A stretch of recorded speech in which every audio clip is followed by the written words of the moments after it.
Bismillahirrahmanirrahim. Assalamualaikum warahmatullahi wabarakatuh.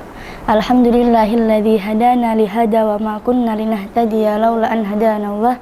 Asyhadu an la ilaha illallah wa asyhadu anna Muhammadar Rasulullah. Amma ba'du. Pertama-tama, marilah kita panjatkan puja dan puji syukur kehadirat Allah Subhanahu wa Ta'ala, yang mana telah memberikan kita rahmat dan karunia-Nya sehingga kita dapat bertemu kembali kepada Ramadan tahun ini dengan sehat walafiat dan juga tanpa kekurangan suatu apapun.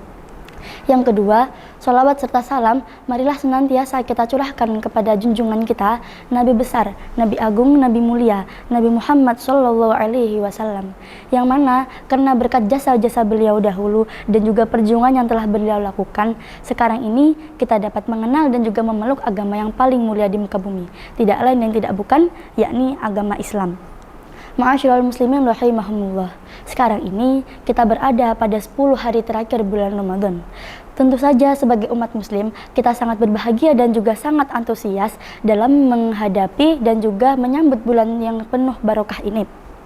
Rasulullah Shallallahu Alaihi Wasallam sendiri juga telah mengajarkan kita untuk lebih bersemangat lagi dalam beribadah pada 10 malam terakhir bulan Ramadan, sebagaimana dalam hadis yang telah diriwayatkan oleh Sayyidah Aisyah radhiyallahu anha yang berbunyi, kana Rasulullah Shallallahu Alaihi Wasallam yajtahidul ashril awakhiri ma la yajtahidu fi ghairihi, yang artinya pada 10 malam terakhir bulan Ramadan, Rasulullah Shallallahu Alaihi Wasallam lebih bersungguh-sungguh untuk beribadah melebihi kesungguhan beliau pada malam-malam yang lain.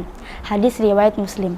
Pada hadis tersebut telah dijelaskan bahwa Rasulullah Shallallahu Alaihi Wasallam lebih bersungguh-sungguh dalam beribadah pada 10 malam terakhir melebihi kesungguhan beliau pada malam-malam yang lain. Padahal kita sebagai umat muslim, umatnya baginda Rasulullah Shallallahu Alaihi Wasallam telah mengetahui bagaimana kesungguhan beliau dalam beribadah. Beliau tidak pernah bermain-main dalam beribadah. Apalagi ini merupakan bulan Ramadan, bulan yang begitu ditunggu-tunggu oleh para umat muslim di belahan dunia manapun. Bahkan Rasulullah Shallallahu Alaihi Wasallam lebih giat lagi dalam beribadah pada 10 malam terakhir bulan Ramadan.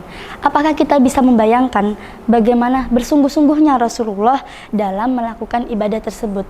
Maka dari itu, mari bersama-sama kita belajar apa saja yang harus kita lakukan pada saat 10 malam terakhir bulan Ramadan.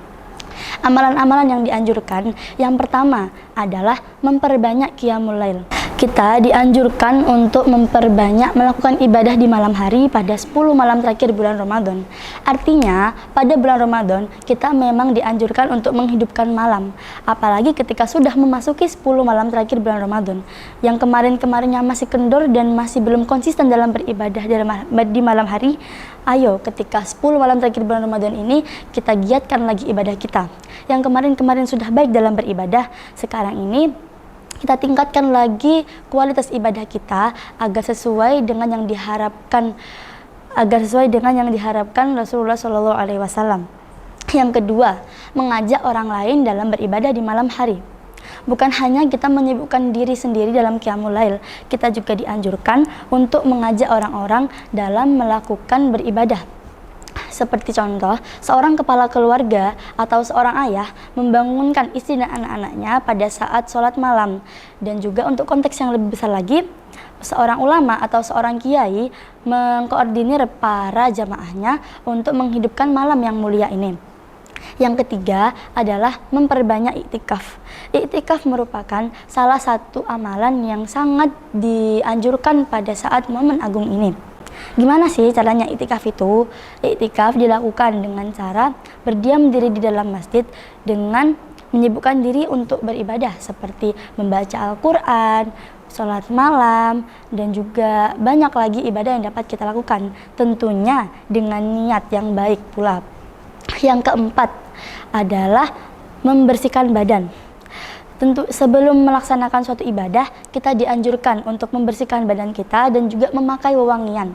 Begitu juga halnya pada 10 malam terakhir bulan Ramadan. Kita bahkan dianjurkan untuk lebih giat lagi dalam beribadah, tentunya dengan badan yang segar dan juga tubuh yang wangi. Masa iya ingin bertemu dengan Tuhan semesta alam tetapi tubuh kita berbau masam?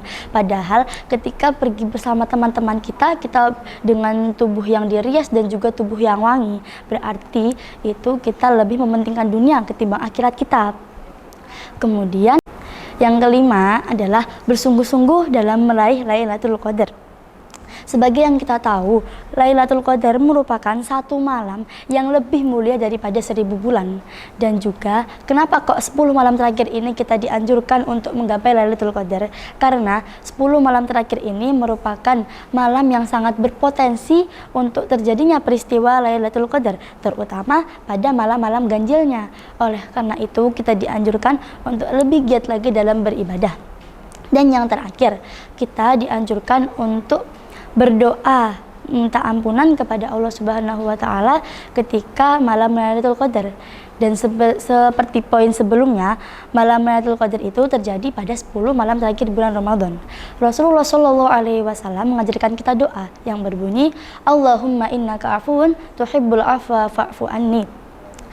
Doa tersebut bisa kita amalkan 1 bulan utuh, terlebih lagi pada 10 malam terakhir bulan Ramadan. Itu tadi merupakan amalan-amalan yang dapat kita lakukan pada saat 10 malam terakhir bulan Ramadan. Amalan tersebut juga telah dianjurkan oleh Rasulullah Shallallahu alaihi wasallam. Demikian yang dapat saya sampaikan, kurang lebihnya mohon maaf. Wallahu yuwaffiquna ila ma fihi ridhah. Wassalamualaikum warahmatullahi wabarakatuh. Alhamdulillah, udah azan tuh. Bismillahirrahmanirrahim. Allahumma lakasumtu wa bika amantu wa ala rizkika aftartu birahmatika ya arhamar rahimin. Seger.